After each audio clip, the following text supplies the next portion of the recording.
What's going on, guys? It's Doomsday. Finally Monday again. Welcome to History 101, where I'm going to be talking about the Barker Karpis gang and Ma Barker. So, welcome, guys. Hope your weekend was awesome. I know mine was. Say hi, Tom. Hey, what's up, Tom? Yeah, let's give it a few so people can come in for a bit, real quick. My weekend was pretty good. This past Saturday, I was on a show. I was on Night of the Living Dreads with Otis B. Dreads. By the way, shout outs to Otis and everybody in PBDC, P13, and Rootsly Red. Don't forget to go follow all of them. Also, I'd like to say hi to Cemetery Joe if you're there. Hey, man. Hope everything's good with you. All right. I guess let's get started here. The Barker Karpis gang was one of the longest lived criminal gangs during the Depression era, spanning from 1931 to 1935. The gang was founded by Fred Barker and Alvin Karpis, and later joined by Fred's brother Arthur Doc Barker. Along with the three core members, the gang's network spanned up to 25 members at one point. Tom says, oh, hey, I was on a show Saturday too. Yes, you were. Although not as well known as their contemporaries, the Dillinger Gang or the Barrow Gang, the Barker Karpis gang was perhaps more ruthless, not only committing bank robberies, but also extending the activities into kidnapping. The best known for the myth that was run by the Barker brothers, Mother Kate, usually referred as Ma Barker. The Barker Karpis gang was put together by Fred Barker and Alvin Karpis in March of 1931. Barker and Karpis had met in the Kansas State Penitentiary, and upon Karpis' release in March 1931, started to form the gang. The gang began robbing banks starting in mid-1931. But on December 19th of that year, they killed Howell County, Missouri Sheriff Calvin Roy Kelly in West Plains, Missouri. They fled to Joplin and then to St. Paul, Minnesota, where crime boss Harry Sawyer, born Harry Sandelvik, found them a house at 1031 Roberts Road, owned by Helen Hangergraff. They used the name Anderson, but a few weeks later, Helen's son Nick recognized Alvin and Fred's photos in a copy of True Detective magazine and contacted authorities. The corrupt chief of police, Thomas A., also known as Big Tom Brown, tipped the Barkers off and they left town. Doc Barker later joined the gang in 1932 after he was paroled from the Oklahoma State Penitentiary in McAlester, where he had been serving a life sentence for murders of night watchman Thomas J. Sherrill in 1921. The gang was led by three of them, although many others rotated in and out of the gang, including Fred Goetz and Baloney Davis. The gang continued their bank robbing activities until mid-1933, when they decided that robbing banks was becoming risky and therefore decided to diverge into the field of kidnapping. Their graduation to more serious crimes was mentioned by Brown. So, in the comments, Liz, hey, hi Liz, sitting outside waiting for my cat to come home. Aww. Well, I hope he or she comes home. So on June 15th, 1933, the Barker Karpis gang kidnapped William Ham of Ham's Brewery and released him on June 19th, 1933. The ransom from this kidnapping netted to $100,000. They then kidnapped Edward Bremer in broad daylight in St. Paul in January of 1934, releasing him in February. The ransom from this kidnapping turned out to be $200,000. However, these kidnappings brought too much negative publicity due to the recent Unschul and Lindbergh kidnappings, and the fact that the father of the Bremer Jr. was a personal friend of President Roosevelt, who mentioned the kidnappings in a fireside chat on November 27, 1934. Lester Babyface Nelson Gills, at the time the public enemy number one, was mortally wounded in a gun battle with the FBI and died later that night. The next day, Alvin Karpis was declared public enemy number one, which brought to the full force of the FBI down on the Barker Karpis gang. The gang faced problems. George Shotgun Ziegler had been gunned down in Cicero, Illinois, in March 1934. Possibly due to the mob's dislike of the gang's activities, gang member William J. Harrison was killed on January 6 by fellow members of the gang.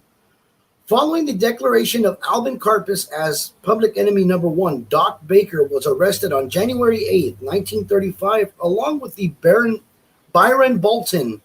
Russell Slim Gray Gibson was killed resisting of the arrest. Along with his arrest came a map and letters to the cottage near Lake Weir, Florida, near Ocala, in which Fred Barker and his mother, Kate Ma Barker, were hiding under the assumed name. After a 4-hour shootout on January 16, 1935, Fred and Ma Barker were killed. Controversy remains as to whether Ma Barker participated in the shootout or was even a criminal at all. Alvin Karpis was nearly gunned down in Atlantic City, New Jersey, around the same time.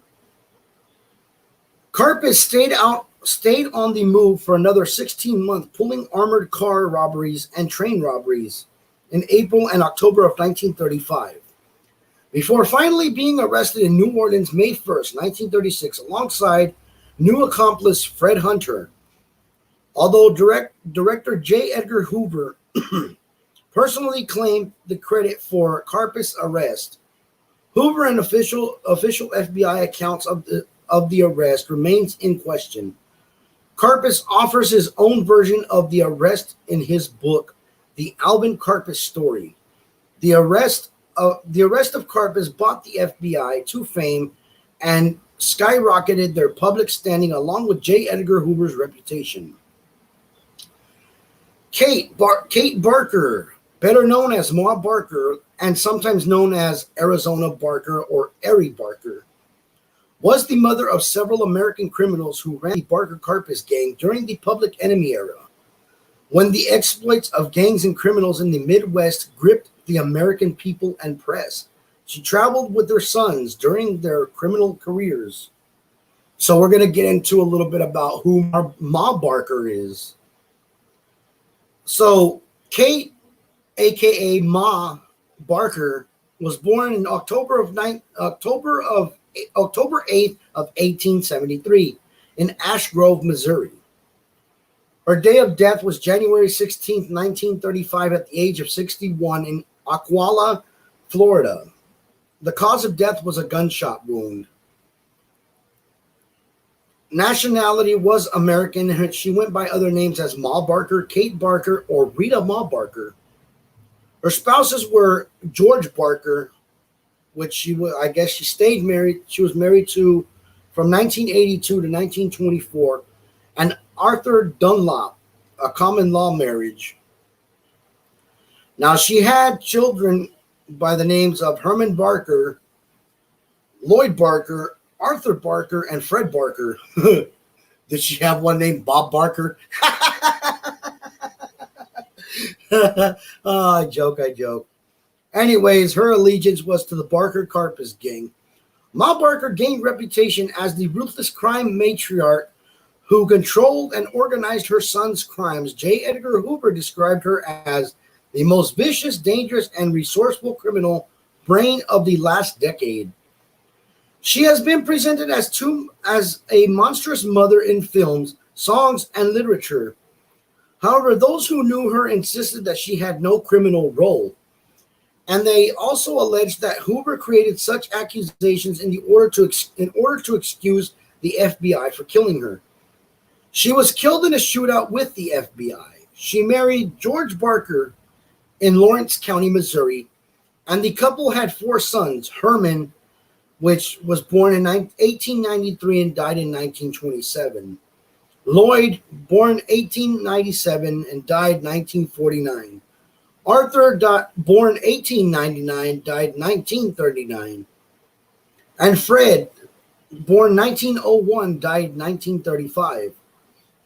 The 1910 to 1930 causes the Tulsa City directories from 1916 to 1928 show that George Barker worked in a variety of generally low-skilled jobs.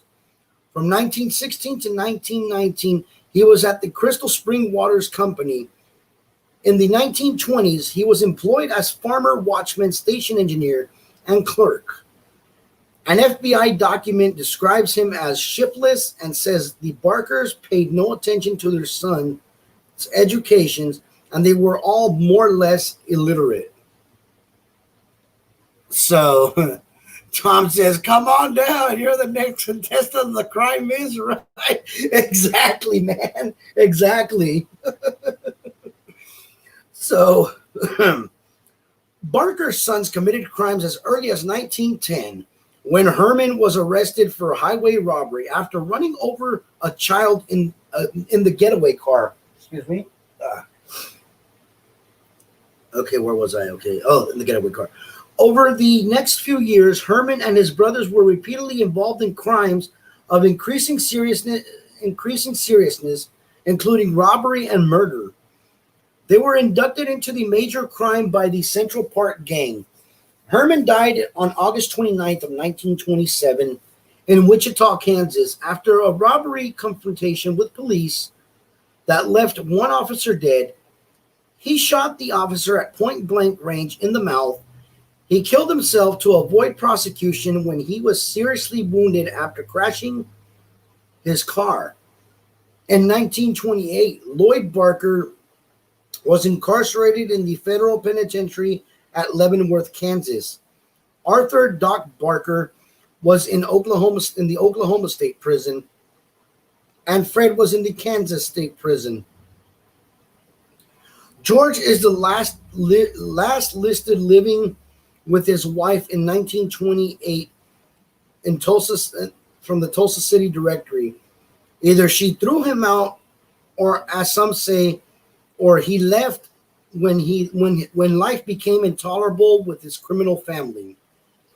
According to writer Miriam Allen DeFord, George gave up completely and quietly removed himself from the scene.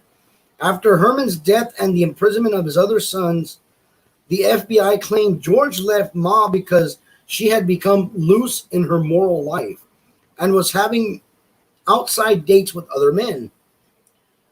They noted that George was not a criminal, but he was willing to profit off his sons' crimes, their deaths, by claiming their assets as the next of kin. However, a family friend recalled that the couple argued about their children's dissolute life. Ari count countenanced their wrongdoings while George refused to accept them. The church came when George refused to support Lloyd after his arrest, insisting that he should be punished for his crimes. Ari did everything that she could to get her sons off, no matter what they had done. So basically, Ma Barker would go around, my sons are innocent.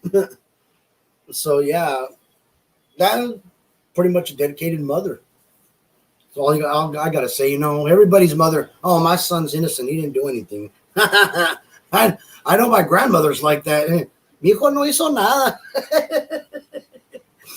So from 1928 to 1931, Ma lived in miserable poverty in a dirt floor shack with no husband, no job, while her sons were in jail.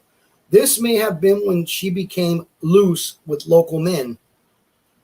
As the FBI suggested, by 1930, she was living with a jobless man named Arthur W. Dunlop, sometimes spelled Dunlap. She is described as his wife on the 1930 census of Tulsa, Oklahoma. Things improved for her in 1931 after her son Fred was released from jail. He joined the former prison mate Alvin Karpis to form the Barker Karpis gang. After a series of robberies, Fred and Karpis killed Sheriff C. Roy Kelly in West Plains, Missouri, on December 19, 1931. An act that forced them to flee the territory. Ma and Dunlop traveled with them using various false names during their itinerant crime career. A wanted poster issue at this time offered a $100 reward for the capture of old lady Ari Barker as an accomplice. After this, she was usually known to gang members as Kate. Arthur was released from prison in 1932 and joined Fred and Karpis, and the core gang was supplemented by other criminal associates. The gang moved to Chicago, but decided to leave because Karpis did not want to work for Al Capone. Racketeer Jack Pfeiffer suggested that they move to St. Paul, Minnesota, which had a reputation at the time as haven for wanted criminals. The Barker Karpis gang most infamous crimes were committed after the move to St. Paul. During their residency in a string of rented houses, the gang operated under the protection of St. Paul Police Chief Thomas Big Tom Brown. And they went from being bank robbers to kidnappers under his guidance. So, we got hi, little bit. How you doing? Ma's common-law husband Arthur Dunlop was said to be loose-lipped when drunk, and was not trusted by members of the gang. Karpis described him as a pain in the ass. While at one hideout, a resident identified the gang from photographs in True Detectives magazine and told police, but Chief Brown tipped them off and they escaped. The gang apparently believed that Dunlop's loose lips had given them away, and they murdered him while traveling. His naked body was near Webster, Wisconsin, with a single bullet wound to the head. Chief Brown's involvement in the gang's escape could not be proven, but he was demoted to the rank of detective and was later dismissed from the police force altogether. The gang relocated to Menomonee, Wisconsin, and Fred Barker hid Ma in a variety of hotels and hideouts during their stay there. The purpose was to keep her from learning much about the gang's crimes, as well as to separate her from their girlfriends, to whom she did not get along with. The FBI later claimed that she would try to break up any relationship so that other women in the gang did their best to avoid her. By 1933, most of the gang were back in St. Paul, where they carried out 2 kidnappings of wealthy businessmen. They obtained $100,000 in ransom by abducting William Ham, then arranged the kidnapping of Edward Bremer, which netted them $200,000 ransom. The FBI connected the gang to the William Ham kidnapping by using the new method of latent fingerprint identification. The gang decided to leave St. Paul with the FBI on the case and without Tom Brown supplying information. They moved to the Chicago area, renting apartments for Ma while they tried to launder the ransom. So,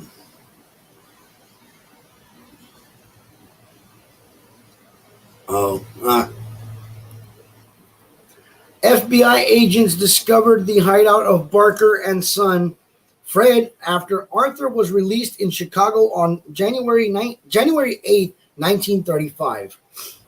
A map was found in his possession indicated that other gang members were in Ocala, Florida. The FBI soon located the house where the gang was staying after identifying references to local alligator named Gator Joe, who had a taste for gangsters, but not for cops. Mentioned in a letter sent to Doc, they had rented the property under the pseudonym Blackburn, claiming that to be a mother and son wanting to vacation in a country retreat. Agents surrounded the house at 13250 East Highway C-25 on the morning of January 16, 1935. The FBI were aware that Karpis and other gang members had left 3 days before, leaving only Fred and Ma in the house. The agents ordered them to surrender, but Fred opened fire. Both he and Mother were killed by federal agents after an intense hours-long shootout.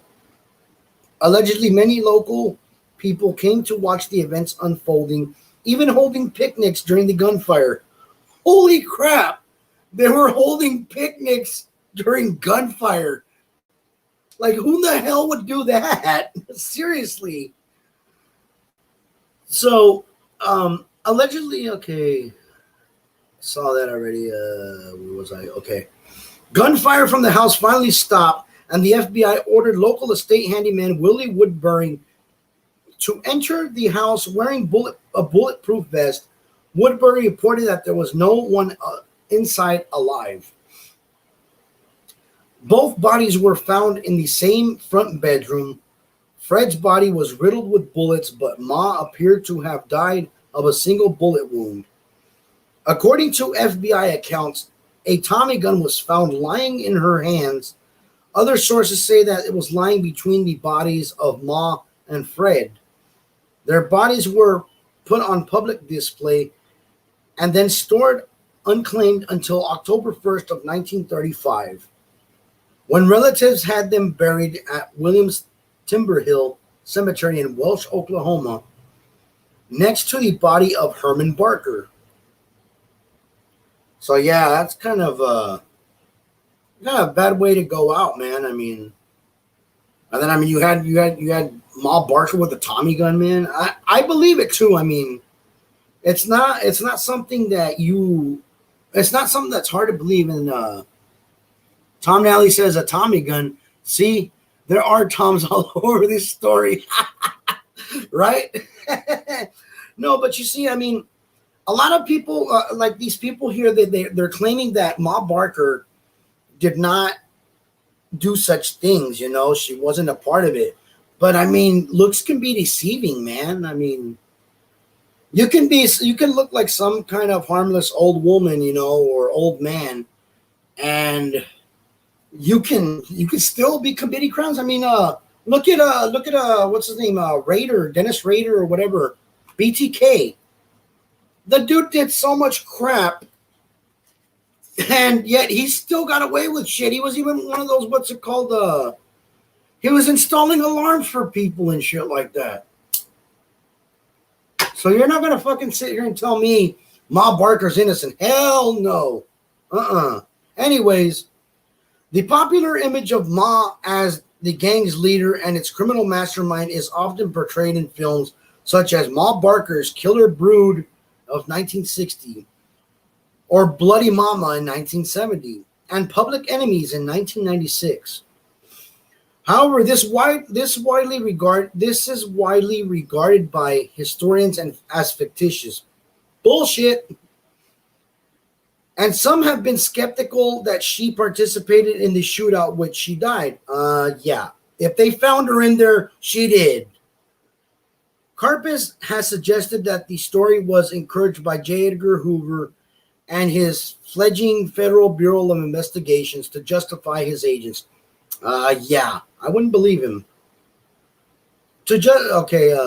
After her death, Hoover claimed that Ma Barker was the most vicious, dangerous, and resourceful criminal brain of the last decade. He also claimed that she enjoyed the lifestyle that was the fruit of her son's crimes and supposedly had a string of lovers. Well, it sure does look like it. Ma Barker's children were murderers, and their Barker's Karpis gang committed spree of robberies, kidnappings, and other crimes between 1931 and 1935. But there is no conclusive proof that Ma was their leader.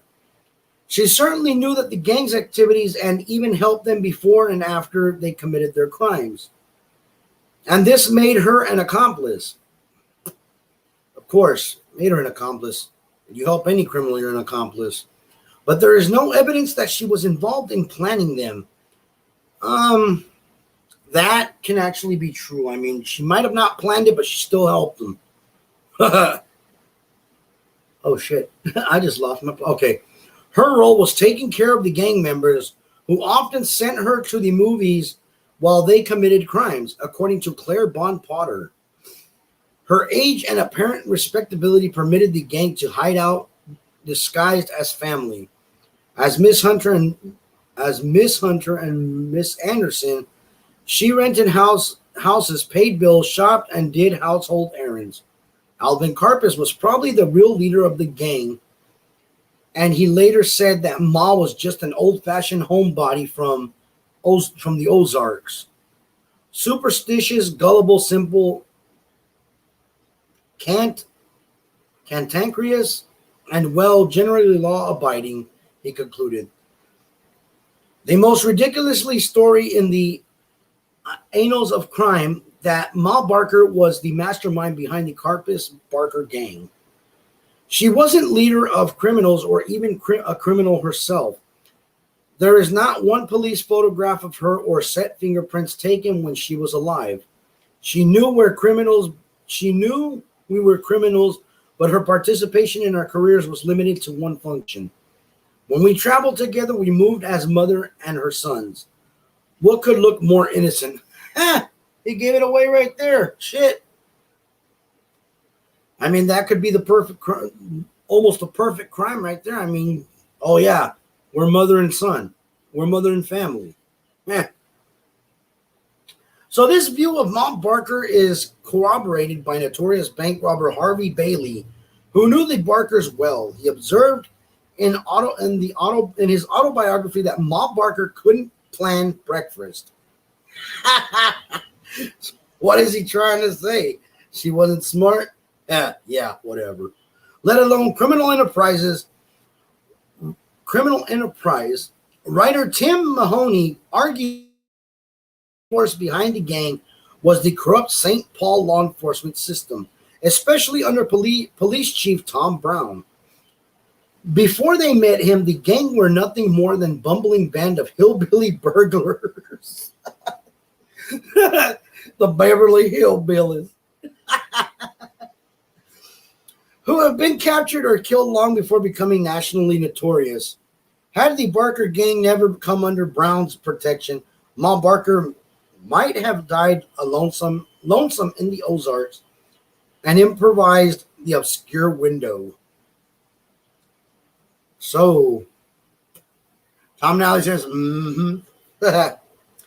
All right, let's check out their spree of crimes. From 1900 to 1920, they started their crime span. So 1910, Herman Barker arrested for highway robbery in Webb City, Missouri. March 5th, 1915, Herman Barker arrested for highway robbery in Joplin, Missouri. Herman and Lloyd Barker reportedly involved with the Central Park Gang of Tulsa, Oklahoma. July 4th, 1918. Hey, July 4th, my birthday. July 4th, 1918. Arthur Doc Barker, involved in U.S. automobile theft in Tulsa, Oklahoma. Arrested. Number 841, escaped. From 1920 to 1929, starting February 19th, 1920.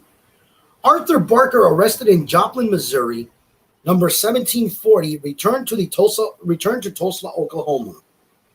1921. Arthur Red Barker, arrested for vagrancy in Tulsa, Oklahoma. January 15th, 1921, Arthur Barker, a.k.a. Claude Dade, involved in attempted bank robbery in Muskogee, Oklahoma, arrested. Number 822. January 30th, 1921, Arthur Barker, a.k.a. Oh my God. Get ready to laugh, guys. Hi, Kaiser Wolf. Get ready to laugh, guys. Check this out. Oh, where was I? Okay, where was I? January 30th, 1921, Arthur Barker, a.k.a. Bob Barker, received at Oklahoma State Prison, number 11059, released June 11th, 1921. Bob Barker, finally. It comes out. Come on down. So, August 16th, 1921, Arthur Barker and Valoni Davis involved in killing of night watchman Thomas J. Sherrill in Tulsa, Oklahoma. According to other sources, Thomas J. Sherrill was a night watchman at the St. John's Hospital in Tulsa. Good to know. January 8th, 1922, Central Park Gang involved in attempted burglary in Okmulgee, Oklahoma. Shootout result in one burglar dead, while police captain Homer R. Spalding dies of his wounds on January 19th, 1922. One gang member is sentenced to life in prison, while other had his sentence overturned. January 16th, 1922, Lloyd Barker received at Leavenworth Prison, number 17243, after arrest for robbing. Oh my God, I'm fumbling my words. After arrest for robbing mail at Baxter Spring, Kansas, and sentenced to 25 years, released in 1938.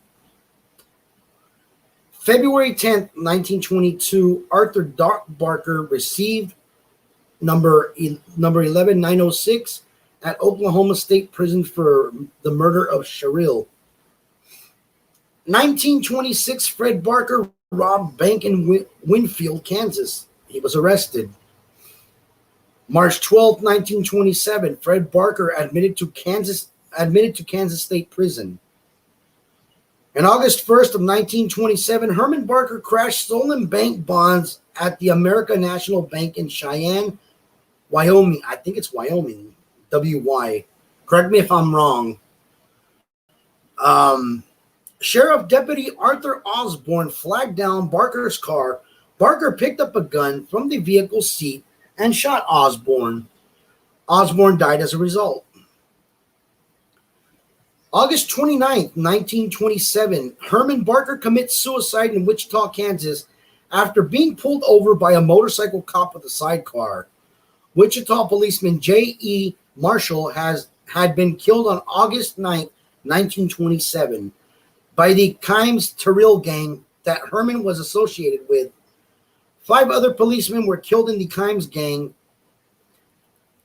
Now, we go into the 1930s to 1939, which I'm sure 1939 was their last. March 30th, 1931, Fred Barker released from Kansas State Prison after serving time for burglary. Met Alvin Karpis in prison.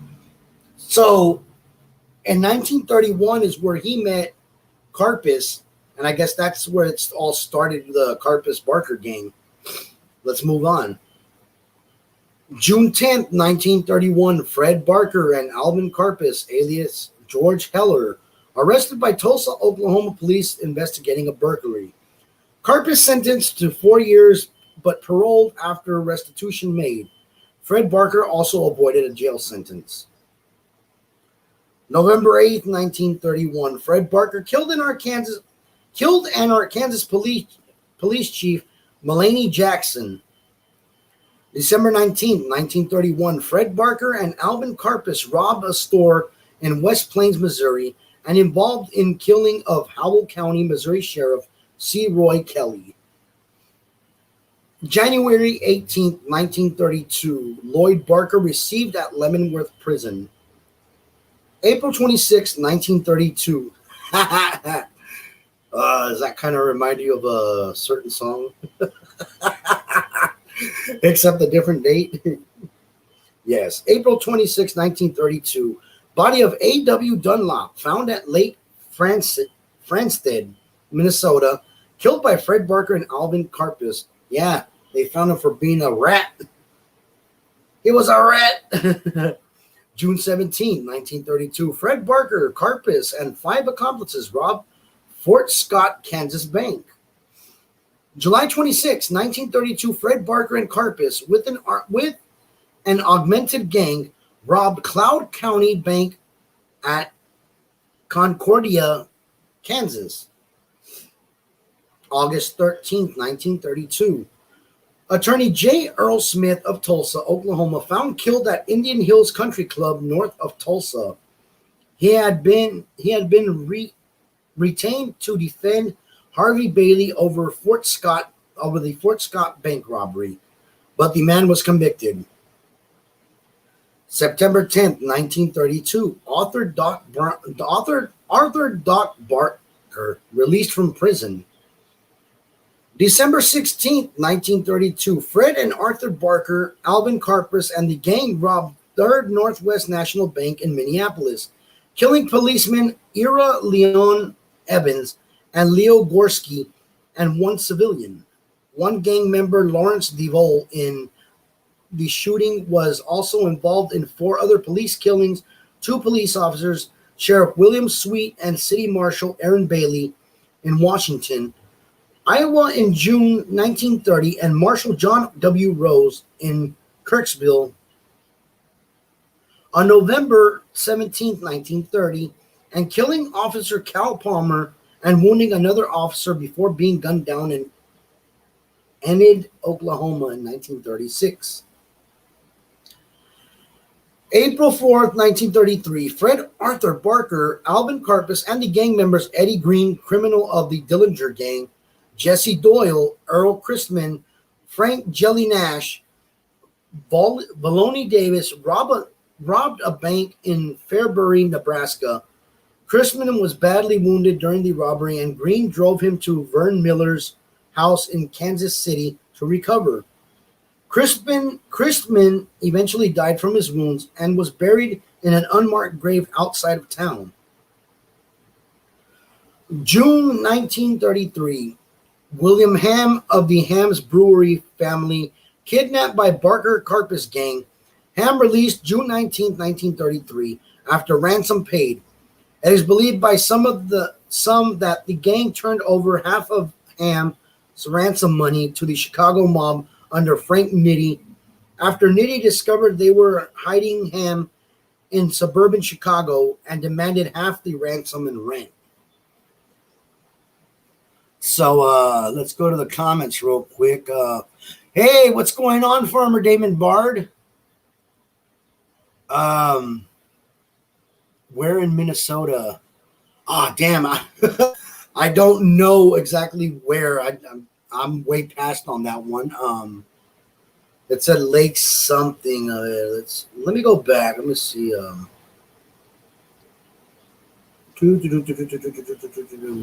Minnesota. I ain't from Minnesota. You holes are you. I'm not seeing. It just says Kirksville MO. That's all I know of, Damon. So, okay, let's go over to January 17th, 1934. Gang kidnaps Edward George Bremer Jr. Bremer released on February 7th, 1934 after ransom was paid.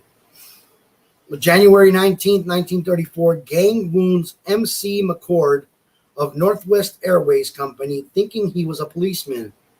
God dang. Did pilots actually look like policemen back then or something? Wow. March 10th, 1934, Barker gang member Fred Goitz, also known as Shotgun George Ziegler, a participant in the Bremer kidnapping, killed by fellow gangsters in Cicero, Illinois. April 1934, Doc Barker and associates Valoni Davis get a surprise visit from John Dillinger and Homer Van Meter, helping them bury their comrade John Red Hamilton after Hamilton died from gunshot wounds sustained in a shootout in St. Paul, Minnesota. July 1934, underworld doctor Joseph Moran last seen alive. Ooh. January 6, 1935, Barker gang member William B. Harrison killed by fellow gangsters at Ontarioville, Illinois. January 8, 1935, author Doc Barker arrested in Chicago. Barker gang member Russell Gibson killed and his colleague Byron Bolton captured at another address. Ooh. January 16th, 1935, Fred and Ma Barker killed by FBI in Ocala, Florida, Marion County. Ma Barker was discovered by FBI tracking her letters sent to her other sons. She was writing to him to tell him about a large gator in Lake Weir that everyone had called Gator Joe, which led to the name of the local restaurant known as Gator Joe's. Huh. Wow, that's interesting. September 26, 1935.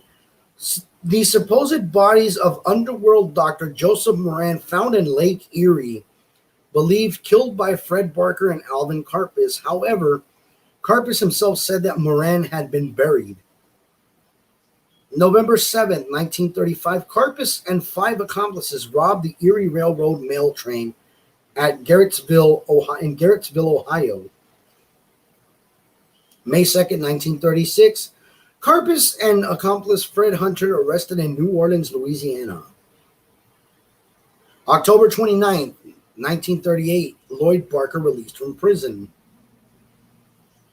So, which leads us now into 1940 to 1949. During World War II, Lloyd Barker was a U.S. Army cook. Ironically, he was employed at POW Camp Fort Custer, Michigan, received as U.S. Army Good Conduct Medal and Honorable Discharge. Huh! Wow. So I guess one of the Barkers actually made it. On March 18, 1949, Lloyd Barker was killed by his wife. He was the manager of Denargo Market in Denver, Colorado. She was sent to the Colorado State Insane Asylum. So, yeah. All right, guys. That was all that I had. So, I'd like to bid you all adieu. Don't forget to follow the collective, Psycho Bunny Death Cult, Psycho Bunny DC, Psycho Man Kim 13. Don't forget to follow me, Doomsday. Also follow Cemetery Joe. Also follow The Odd Mother. Also follow Roots Bleed Red. Who else do we need here? Also go listen to Night of the Living Dreads that comes out on Saturdays. That's with Otis B. Dreads. And and also listen to the Sinister Sisters. Who else? Oh, and Psychic Cindy too. Go listen to her. Follow and like these people too. And I will see you guys next Monday. Peace.